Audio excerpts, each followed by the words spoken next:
IndiGo విమానాల రద్దు సంక్షేమం కొనసాగుతోంది. వరుసగా 8వ రోజు వందల విమానాలు రద్దయ్యాయి. ప్రధాన నగరాల్లోని ఎయిర్పోర్టుల్లో రద్దు పర్వం కంటిన్యూ అవుతోంది. ఇటు ఢిల్లీ, బెంగళూరు, చెన్నై, ముంబై, హైదరాబాద్, అహ్మదాబాద్, కొచ్చి విమానాశ్రయాల్లో ప్రయాణికులు ఇబ్బందులు పడుతున్నారు. అయితే మరో 2 రోజుల్లో సాధారణ పరిస్థితులు నెలకొంటాయని పేర్కొంది. ఇండిగో ప్యాసింజర్లకు ఇప్పటివరకు 839 కోట్ల రిఫండ్ను చెల్లించినట్టు వెల్లడించింది.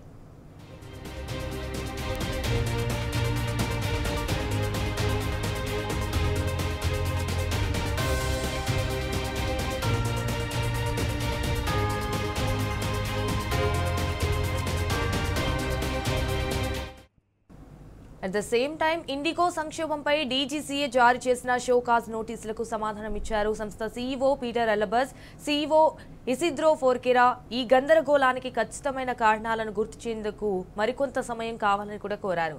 అండ్ ప్రయాణికులకు కలిగిన అసౌకర్యానికి మరోసారి క్షమాపణలు చెప్పారు. ఇటు ఇండిగో వివరణను పరిశీలిస్తున్నట్టు తెలిపింది డీజీసీఏ. ఈ వివరణతో అసంతృప్తిగా ఉన్న 4 సభ్యుల ప్యానెల్ రేపు ఇండిగో సీఈఓలను విచారణకు పిలిచింది.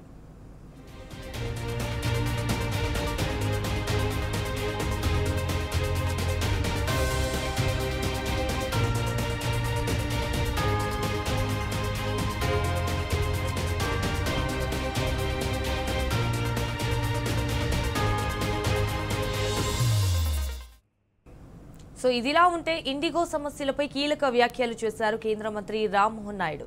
భారీ సంఖ్యలో ఇండిగో విమానాల రద్దుకు కారణం సిబ్బంది షెడ్యూల్ నిర్వహణ లోపాలేనని తెలిపారు.